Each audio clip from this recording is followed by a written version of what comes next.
Olá, pessoal! Hoje vamos falar sobre dupla excepcionalidade. Então, um assunto que poucos conhecem, mas que na realidade é muito mais comum do que nós imaginamos.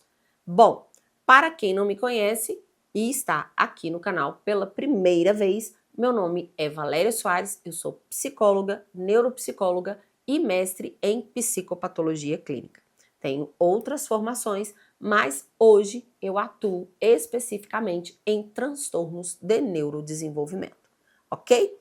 Bom, aqui no meu perfil você vai encontrar também como aplicar, corrigir, analisar testes, bem como construir os seus laudos de forma precisa e com uma visão neurocientífica e neuropsicológica. Para tanto, vamos dar continuidade ao nosso assunto de hoje, que seria a dupla excepcionalidade. E gostaria de parabenizar os meus alunos, porque foi na nossa última aula de supervisão que eles pediram para que eu falasse sobre o assunto tão complexo e difícil, às vezes, de compreender, porque pessoas dizem uma coisa, outras falam outra coisa, e aí fica essa falta de entendimento no que verdadeiramente é a dupla excepcionalidade. Bom, vamos entender por que dupla excepcionalidade. Nós temos um contexto que todos nós conhecemos, que não se trata de uma doença, por isso não está no nosso código de identificação de doença, vocês não terão ali um código para altas habilidades ou superdotação. Porém, vocês ouvem muitas pessoas dizer, né? Ah, meu filho é superdotado, meu filho tem altas habilidades, ou então eu tenho superdotação, eu tenho altas habilidades. É maravilhoso quando a gente ouve alguém falar isso, né? Mas ter altas habilidades também traz as suas consequências. E vamos lá entender por que durante o decorrer dessa aula. Ok, pessoal? Vamos lá. A dupla excepcionalidade não é nada mais, nada menos do que a junção das altas habilidades com alguma das condições que vêm das dificuldades de aprendizado, bem como condições acadêmicas ou até mesmo condições sociais. A pessoa não consegue se socializar. Então, transtornos que envolvem socialização, quando estão casados juntos em comorbidade, juntos com a dupla, fazendo dupla com altas habilidades, se torna dupla excepcionalidade. Ah, Valéria, então você está me dizendo que eu posso ter uma dupla excepcionalidade quando eu tenho um paciente ou um cliente, aí para os psicopedagogos na área da pedagogia, que possui altas habilidades, mas também possui um autismo. Sim, nós estamos tratando de um contexto de dupla excepcionalidade, ok? Também temos a dupla excepcionalidade advinda de uma dislexia associada a altas habilidades? Sim, temos sim uma dupla excepcionalidade neste contexto também. Então, tudo que envolve aprendizado, seja ele acadêmico ou contextos sociais, nós temos sim uma dupla excepcionalidade voltada para esse indivíduo. Quando nós temos essas duas condições associadas, podendo ser altas habilidades com TDAH, altas habilidades com TEA, altas habilidades com dislexia, altas habilidades com dificuldade de aprendizagem, altas habilidades com... Deixa eu lembrar aqui, né? Altas habilidades com transtorno de descalculia, antiga famosa descalculia, transtorno de aprendizagem na sua totalidade, ok, pessoal? Então, quando nós temos isso, primeiramente é necessário que nós entendamos uma coisa. Muitas pessoas acreditam que altas habilidades é somente uma pessoa que é muito boa ou tem uma habilidade super, hiper desenvolvida. Não se trata somente disso, ok? para ter altas habilidades, nós precisamos entender que é necessário que eu tenha um domínio sobre alguma coisa muito extremo, seja uma habilidade na matemática, uma habilidade na linguística, uma habilidade no português, uma habilidade na física, uma habilidade na arte, uma habilidade na música, mas que eu tenha também um senso crítico e uma criatividade muito ampliada, tá? Isso vai trazer o que para mim? Vai me trazer a condição de ter uma habilidade maior para sair de determinados problemas, certo? Só se considera alto, hábil ou superdotado aquele indivíduo que possui uma dupla, uma condição aonde as suas habilidades, seja uma, duas ou três, estão aí em alta, a nível de conhecimento e de entendimento, academicamente ou até mesmo a nível social. Ele tem, de repente, uma fala, um traquejo, uma mania, uma maneira expressiva muito completa. Então, socialmente, ele se dá muito bem com as pessoas, ele tem uma desenvoltura na linguística e ele também tem a condição de ser criativo, muito criativo, e de ter também o seu próprio senso crítico muito aguçado, ok? Então, altas habilidades não é tão simples como as pessoas acreditam. Para se ter este suposto diagnóstico, porque não se trata de um diagnóstico, se trata de uma condição, né? Porque nós não estamos falando de uma doença, nós estamos falando de altas habilidades. Altas habilidades não tem código de identificação de doença, portanto, é uma condição individual. E essa condição, quando ela é comórbida, há um transtorno de neurodesenvolvimento, seja ele nas aprendizagens ou o transtorno de TDAH, ou TOD, ou TEA, ela sim se torna uma dupla excepcionalidade, ok? Então vamos lá, pessoal. Bom, quando eu tenho dificuldades, né, com as altas habilidades e a parte que cabe a qualquer outro transtorno. Por exemplo, uma criança que tem altas habilidades associada a TDAH. Nossa, né? Primeira coisa que nós pensamos, nossa, como funciona esse cérebro? De que maneira esse cérebro vai trabalhar com esse contexto? Entendam, já sabemos que o TDAH por si só, ele tem muita condição, né? Muitas atenções em sobrecarga. O que ele não tem é foco. Isso já precisa ser desmistificado. Então, quando as pessoas falam assim, transtorno de déficit de atenção, na realidade não é déficit da atenção, é déficit do foco da atenção. Então, quando nós falamos que o TDAH, ele não presta atenção, é porque ele realmente não cria o foco naquilo que é necessário que ele crie, ok?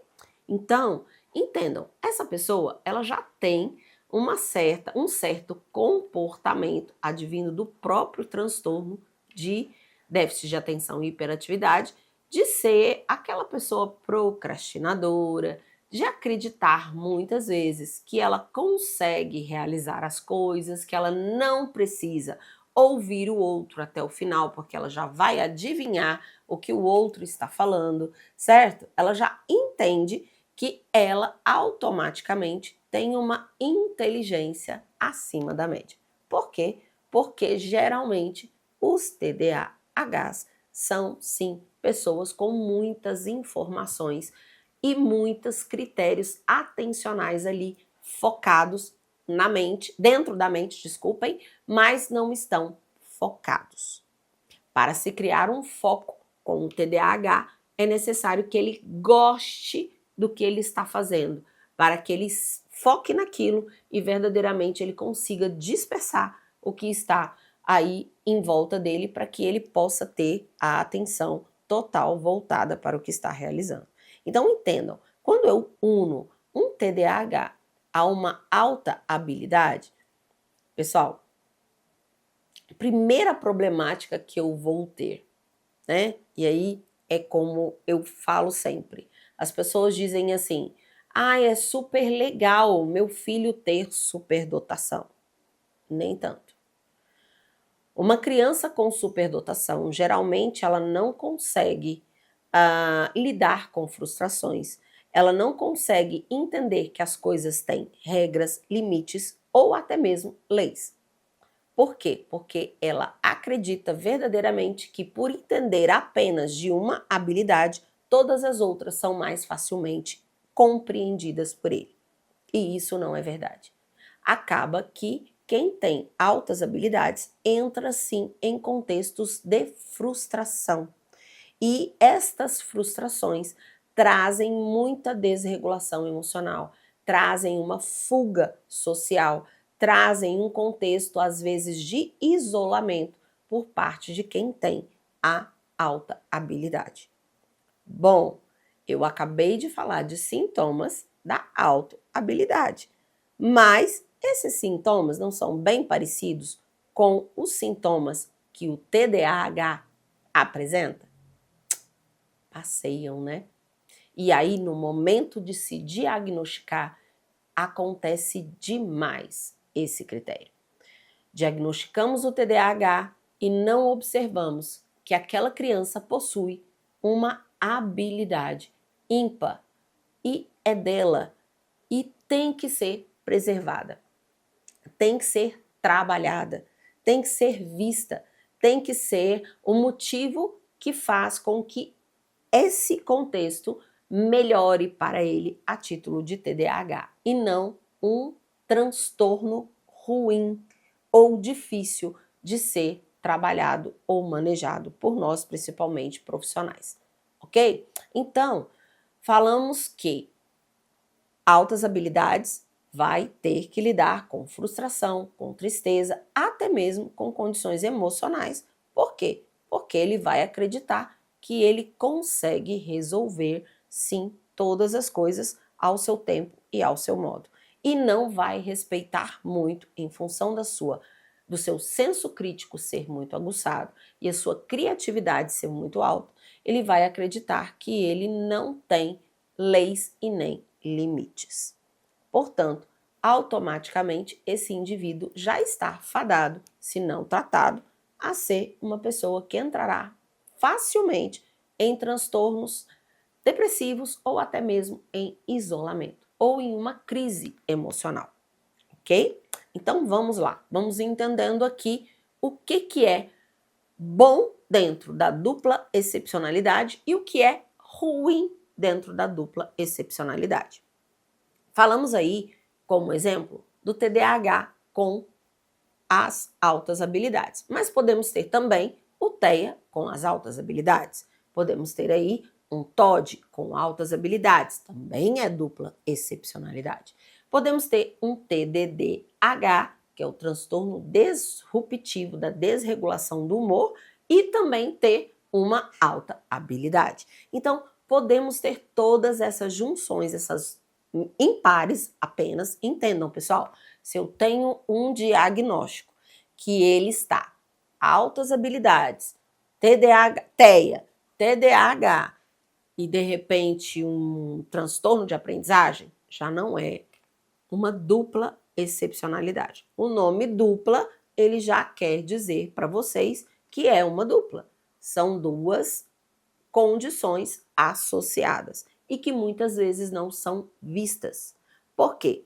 Porque os outros transtornos possuem condições que podem mascarar as altas habilidades, assim como as altas habilidades podem mascarar os sintomas de outros transtornos. Entenderam? Então, eu posso ter um TEA que, na sua fase adulta, é portador aí de altas habilidades e automaticamente o famoso masking para ele é muito fácil de ser realizado. Então, ele vai mascarando os sintomas, a sintomatologia do autismo na vida dele. E aí o diagnóstico fica fino, fica difícil de ser encontrado. Porém, pessoal, precisa compreender, precisa ver verdadeiramente os critérios de diagnóstico e observar se existe uma alta habilidade envolvida.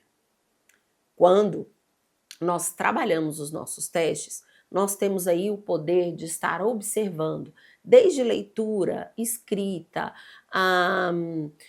contextos matemáticos, contextos físicos, raciocínios lógicos, nós temos memória para estar avaliando, nós temos atenções para estar avaliando, nós temos uma gleba de avaliações dentro dos nossos contextos avaliativos que vão nos trazer, sim, se esse indivíduo tem uma determinada habilidade ou não.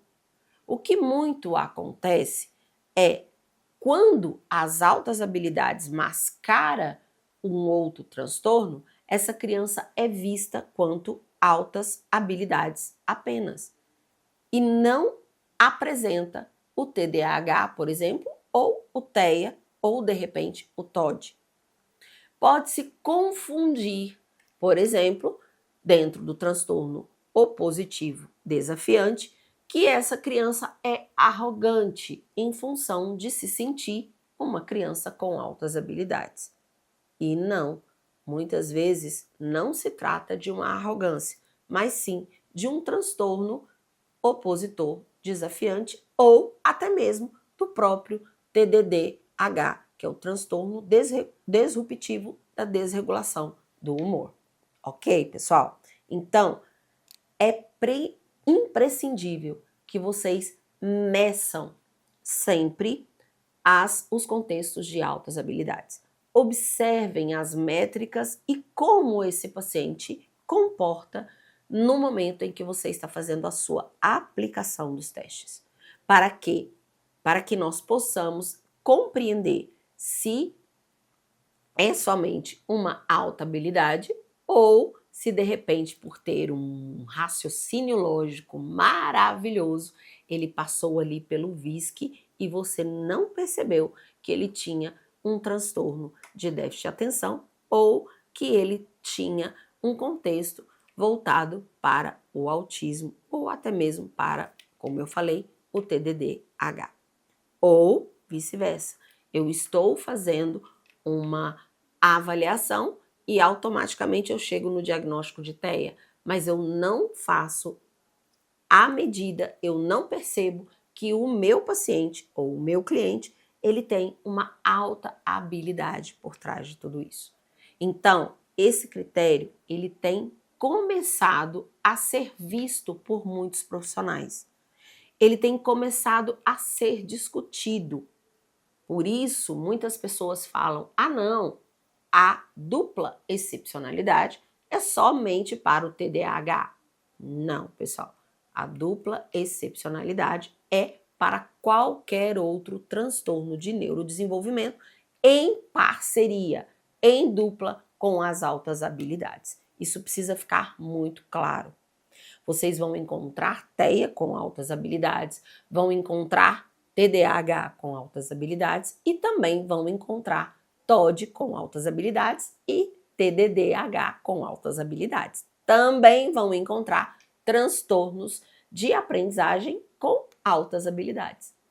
Ok? Então, uma criança que muitas vezes é excelente na matemática, tem um senso crítico maravilhoso, ama um raciocínio lógico, consegue pegar então aqueles cubos do VISC e trabalhar magnificamente, mas na hora de realizar uma leitura ou uma escrita, ela trava, ela não consegue ir para frente. E aí, nesse momento, nós começamos a entender que pode haver um transtorno de aprendizado associado a uma alta habilidade no raciocínio lógico dessa criança. Portanto, pessoal, não julguem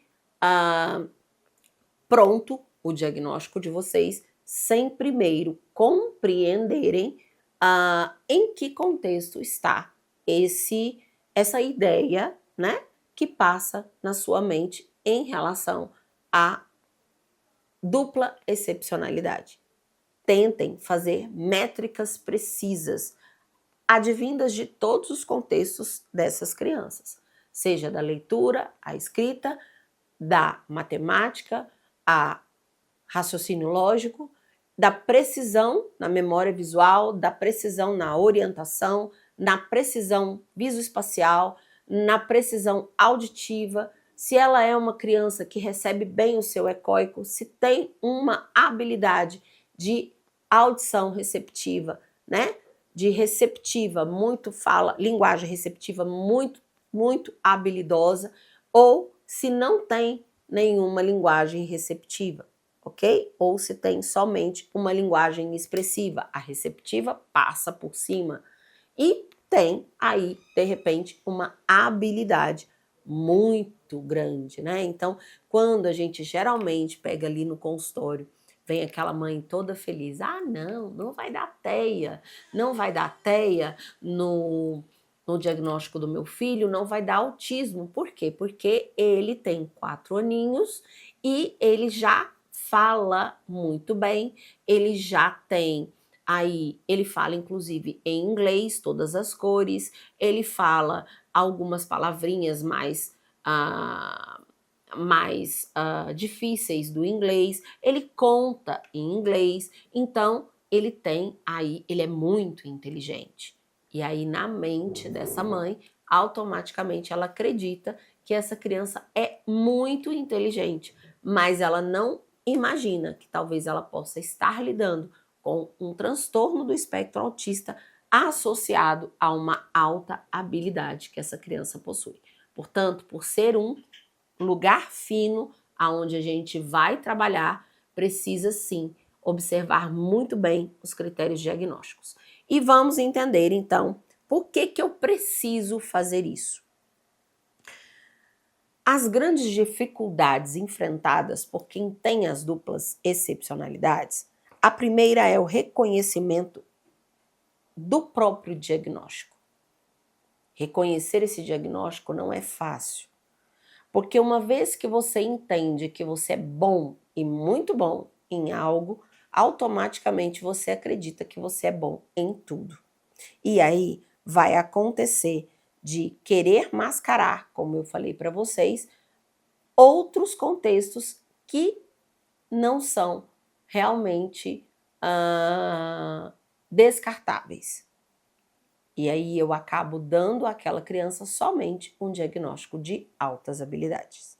E não, muitas vezes ela tem altas habilidades associada com alguma outra condição de neurodesenvolvimento, certo? Então, reconhecer esse diagnóstico tem que ser preciso. Nós precisamos entender esse diagnóstico de forma correta, porque quando não observamos esse diagnóstico de forma precisa, acabamos fadados a errar nesse contexto de diagnóstico. As altas habilidades, principalmente quando se fala do TDAH, ela pode mascarar, sim, o TDAH e o transtorno do espectro autista. Então, ela pode vir, em primeiro lugar, mascarando aí os problemas que vêm do transtorno de déficit de atenção e também do transtorno do espectro autista, que é a não socialização, ok? Então, vamos lá. Outro contexto é a frustração e a ansiedade. Essas pessoas vivem em intensa ansiedade e frustração. Por quê? Como eu falei para vocês, geralmente é muito comum uma pessoa que possui superdotação acreditar que sabe tudo. E isso não é verdade. Quando ela vai ser frustrada em algum contexto que ela não compreende ou que ela não entende, ela acaba se embotando e às vezes entrando em alto contexto de ansiedade e muitas vezes se isolando ou entrando em depressão, se não entrar em crises emocionais, ok? Então, esse é o grande problema quando nós lidamos com dupla excepcionalidade. E outra coisa, o isolamento social, como eu falei agora, né? Se isolar verdadeiramente de todos os contextos. Eu vou me isolar porque é muito mais fácil eu me isolar do que viver com esse contexto e mostrando para todo mundo que eu sei o que eu não sei, certo? Então, a pessoa foge disso para que ela não se sinta exposta, principalmente aquelas que já foram colocadas ali na parede em relação a qualquer uma outra coisa e perceberam que não são detentoras de total conhecimento. E aí elas acabam se frustrando, ok? Vamos lá. E os desafios educacionais que essas crianças, principalmente, passam. Esses desafios educacionais, pessoal, é quando aquela criança não tem, dentro do sistema educacional, o apoio devido que ela deveria. Ela não tem, dentro do sistema educacional, um entendimento de que, altas habilidades, essa criança deveria ser maravilhosa em todos os contextos. E essa ideia errada é um grande crime contra essas pessoas que têm a dupla excepcionalidade ou que têm somente as altas habilidades. Por quê? Porque quando o professor ou o coleguinha começa a olhar ele de uma forma diferente, ele acaba automaticamente se desregulando na própria autoimagem dele. Então ele começa a não perceber que ele é bem-vindo. Então ele deixa de ser bem-vindo no local onde ele está. Ele acredita que ele não se encaixa naquele ambiente. E aí ele começa, sim, a querer estar longe e se isolar.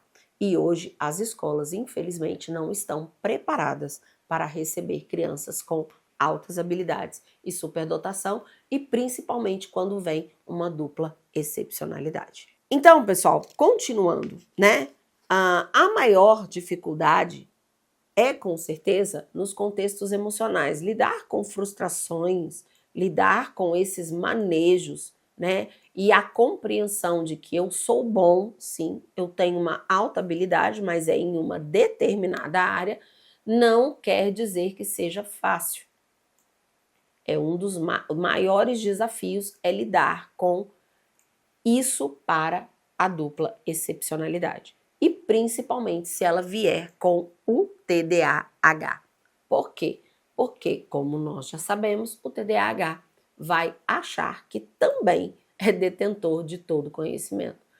É do TDAH isso, porque detém muita informação, mas acaba não focando em nenhuma, certo? E quando possui uma excepcionalidade, ou seja, gosta demais de uma habilidade, ou trabalha demais uma linguística, uma matemática, uma arte, seja o que for, é muito criativo, é muito envolvente, essa pessoa acaba acreditando que ele não tem problema nenhum e nem precisa sequer tomar o seu medicamento para evoluir quanto indivíduo, ok? Então, quando sim colocado altas habilidades com TDAH, se torna muito mais complicado para nós o manejo clínico e o manejo escolar, tá?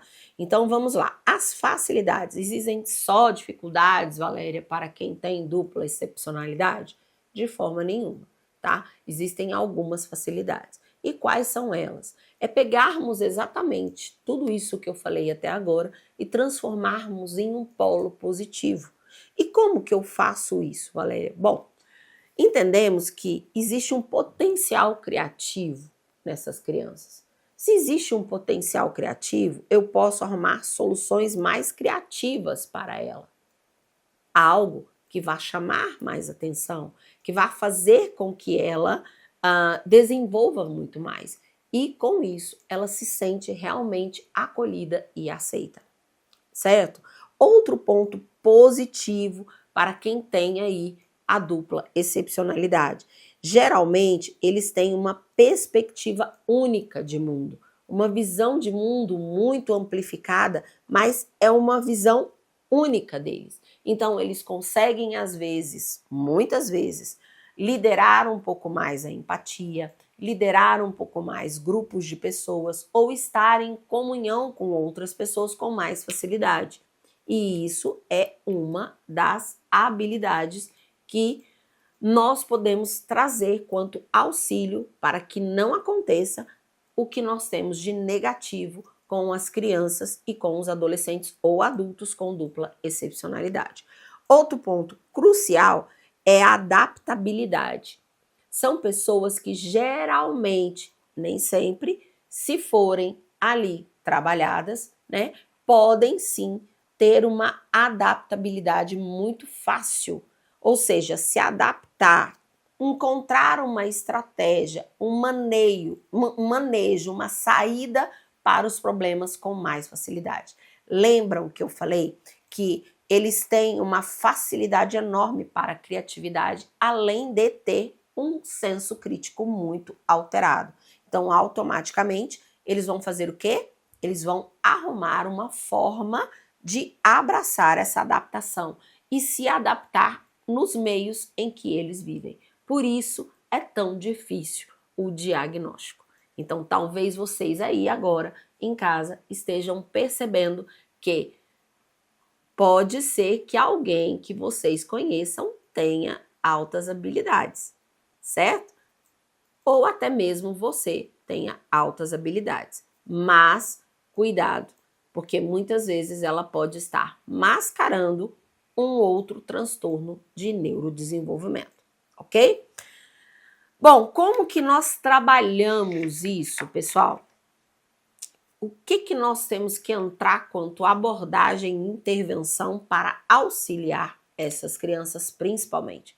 Porque entendam, se nós falamos de um contexto que vai muito de encontro com a condição emocional desse indivíduo, com situações de frustrações que não serão muito bem aceitas, com leis impostas que não serão muito bem adaptáveis, regras que não serão muito bem aceitas. Então, nós temos que entender que desde pequeno, essa criança precisa começar a ser manejada. Ela precisa de uma direção para que haja um desenvolvimento positivo na vida dessa criança, ok? Vamos lá.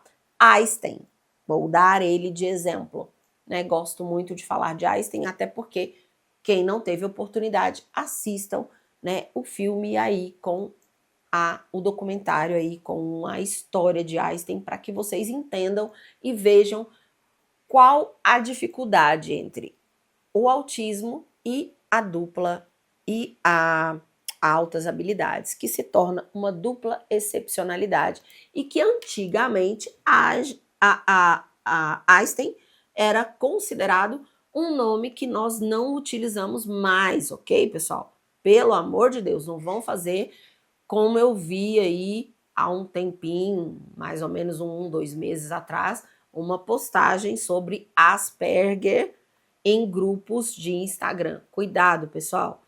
Asperger não se trata mais, não se utiliza mais este nome, ou Asperger, né? As pessoas, alguns chamam de Asperger, outros mais americanizado, Asperger. Não se utiliza mais desde que o DSM-5 entrou nas nossas vidas. Então, nós temos que entender que Einstein tinha, sim, um autismo associado a uma alta habilidade. E por isso ele foi a mente brilhante que nós vimos, ok? Lembram que para altas habilidades eu também tenho um terceiro quesito muito importante para ser considerado. O quociente de inteligência desse indivíduo, ele tem que ultrapassar 130. O meu marco é 130. Se ultrapassou 130, eu tenho alguém com possibilidades de altas habilidades. Então, tendo esses 3 contextos que eu coloquei, os 2 primeiros que eu coloquei e deixei para falar agora, porque estou falando de Einstein, do quociente de inteligência, eu tenho aí uma alta habilidade totalmente fechado o meu critério diagnóstico, ok? Vamos lá? E aí, para tanto, eu preciso ter uma boa abordagem, uma boa intervenção com essas crianças, certo? Vamos lá em Einstein. Einstein sofreu várias frustrações e todas as vezes que ele se frustrava, o que ele fazia? Geralmente ele se isolava socialmente. Quando Einstein não recebeu o prêmio Nobel, né, que ele deveria ter recebido há um bom tempo atrás, se eu não me engano, salvo engano, pesquisem vocês para ter essa ideia, não sei se foram 3 ou 4 anos para receber um prêmio que ele tinha direito de receber naquele determinado ano. Einstein se frustrou muito. E assim que ele recebeu o prêmio Nobel, e ele se isolou, ok? E assim que ele recebeu o prêmio Nobel, ele foi automaticamente refutado por um colega da ciência. E esse colega foi de encontro com a descoberta de Einstein. E automaticamente isso machucou muito, feriu muito emocionalmente Einstein. Ele vai embora da Alemanha e fica 3 a 4 anos recluso antes, né, de retomar a sua vida e de ver que aquilo que aquele colega havia apresentado não era uma colocação que fosse viável para ser refutado aquilo que ele tinha descoberto. Portanto, pessoal, lidar com altas habilidades e principalmente com o autismo não é fácil, porque os dois vão passear dentro dos manejos e dentro das emoções com muita facilidade. E eu preciso do quê para intervir com essas crianças? Primeiramente, uma avaliação completa, onde eu posso ter a certeza do que eu estou realizando com essas crianças, do que eu vou tratar com essas crianças, o que elas verdadeiramente têm, qual habilidade ela é declarado que ele é perfeito, ou que gosta, ou que tem uma criatividade maior voltada para essa habilidade, certo?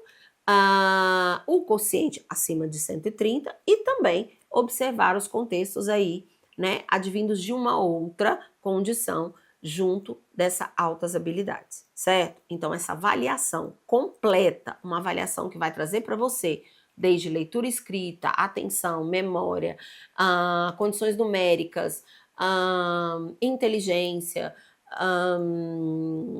condições visoespaciais, condições de orientação, condição de observação, percepção, tudo isso para nós é necessário que seja medido.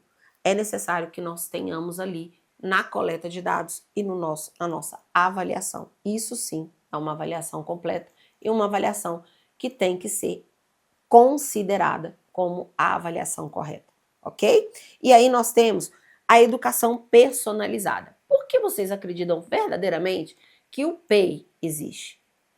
O PEI não existe somente para encher linguiça, não, pessoal. O PEI não existe somente para a gente juntar papel nas escolas. O PEI existe para que nós possamos trazer um manejo mais tranquilo, principalmente para essas crianças que têm várias comorbidades, não só a dupla excepcionalidade, mas várias comorbidades associadas. E se nós começarmos a utilizar o PEI da forma que ele tem que ser utilizado, nós vamos estar auxiliando essas crianças na trajetória delas, ok? Nós temos aí também focar nas forças. Focar nas forças seria o quê, Valéria? Encorajar essas crianças a pegar aquilo que elas têm quanto habilidade e transformar em uma ponte de acesso para o aprendizado de outras coisas que elas não conseguem realizar. E aí, pessoal, entra sim uma condição de construção de confiança entre todos os profissionais que vão assistir essa criança ou esse adolescente ou esse adulto. Por quê? Porque esses profissionais precisam estar muito interligados para que o PEI e o PDI caminhem juntos, para que a gente possa fazer os manejos e os ajustes e essa criança ou esse adolescente consiga seguir e trilhar corretamente com motivação o que ele precisa para a vida dele, certo? E sim, vir a se tornar um Einstein, porém, não ser aquele Einstein, né, que sofreu tanto emocionalmente como Einstein sofreu no isolamento e nas suas fugas emocionais, porque ele não conseguia lidar com aquilo, ok? Então vamos lá. Outra coisa, o apoio, como eu acabei de colocar, né, psicológico, emocional e social, tem que vir tanto de nós profissionais, sejamos nós psicólogos, psicopedagogos, fonoaudiólogos, enfim, a equipe multidisciplinar que estiver trabalhando com essa criança, ok? Ou com esse adolescente. E também temos que integrar, nesse contexto, a família. É necessário que nós tragamos, né? Ou seja, que nós incluímos a família dentro do nosso contexto aí de trabalho. Por quê? Porque a família precisa aceitar esse diagnóstico como ele verdadeiramente é e não romantizar esse diagnóstico, certo? Então, trazer a família para esse contexto é talvez o lado mais fino e mais importante que nós temos quanto manejo dessas condições. Por quê? Porque às vezes o pai entende que por ter um filho com altas habilidades, ele não precisa se preocupar com o contexto do TDAH do seu filho, ou ele não precisa se preocupar com o contexto de um transtorno de aprendizado. Talvez, se for um TEA com altas habilidades, o pai se preocupe porque autismo todo mundo está antenado. Todo mundo quer saber, todo mundo quer, né, realmente proteger a criança que está com autismo. Mas alguns pais podem compreender que a alta habilidade com o TDAH não é um problema. E aí essa criança fica sem o apoio familiar. Ela passa a ser compreendida de outra forma e muitas vezes até exigido demais dela que ela cresça além do que ela pode e do que ela dá conta. Por entender que ela tem a alta habilidade, ok? Então, pessoal, esse apoio de equipe, ele tem que acontecer, principalmente quando nós encontramos essa dupla excepcionalidade, tá bom? Ele já tem que acontecer se a gente estiver trabalhando com uma criança somente com um transtorno de neurodesenvolvimento e suas comorbidades. Quem dirá se a gente estiver trabalhando com um transtorno de neurodesenvolvimento associado a uma alta habilidade? Não muda a regra, ok, pessoal? A multidisciplinaridade tem que trabalhar toda fechada e em conjunto, para que essa criança tenha, sim, aí um grande aproveitamento na vida dela, ok? E vamos lá. Eu coloquei aqui também um ponto bem importante para estar falando com vocês, que é sobre a promoção da autocompaixão. Geralmente, lembram? Acabei de falar de Einstein, né? Geralmente, quando essas condições de isolamento acontecem, essa pessoa ela não tem compaixão de si mesma. Ela acredita que sim, que ao invés de ser muito inteligente, ao contrário, isso é uma coisa horrível, uma coisa ruim para a própria vida dela, que o TDAH acabou, destruiu e não deu para ele, ou qualquer outra coisa do gênero. E para tanto, a gente precisa trazer essa pessoa para cuidar de si mesmo ou ter pelo menos um pouco mais de compaixão consigo mesmo. E isso tem que ser trabalhado por nós profissionais psicólogos em atendimento clínico, ok? Porque ele precisa cuidar da própria autoimagem, precisa ter autocompaixão. Quando errar, não quer dizer que errou porque não sabia. Às vezes errou porque acelerou um processo e não conseguiu realizar em função de um TDAH e não muitas vezes em função da alta habilidade. Então, por isso, nós estamos falando de uma coisa muito, muito complexa de se trabalhar, ok? Outro ponto que eu coloquei aqui, estratégia de envolvimento e acolhimento em grupos. É uma estratégia perfeita para você pegar aquele menino ou aquela menina que tem alta habilidade e de repente um TDAH. Não deixe que ele trabalhe na sala de aula, principalmente, sozinho. Coloque ele em duplas, coloque ele para manejar grupos, coloque ele para auxiliar ali com a professora, ser o auxiliar da professora em determinadas horas, em determinados momentos. Por quê? Porque isso vai fortalecer essa criança. No momento em que ela errar, ela vai entender que automaticamente ela é útil ali naquele contexto escolar, certo? Porque quando eles erram, o que mais acontece é o sentimento de frustração. então eu não tenho a condição de realizar nada. É o primeiro pensamento. E principalmente se nós estivermos falando de uma dupla excepcionalidade advinda com o TDAH, ok? Então tem que ter muito cuidado e esse é um manejo que funciona muito para as pessoas que têm altas habilidades e TDAH em dupla excepcionalidade aí, ok? E por último, estabelecer metas realistas. O que são metas realistas? Já é do TDAH nós termos um contexto de criatividade muito alta ou acreditarmos muito em uma coisa que talvez não dê certo. Aquela história de, opa, quantos por cento eu tenho de certeza de que o meu projeto ele vai dar certo?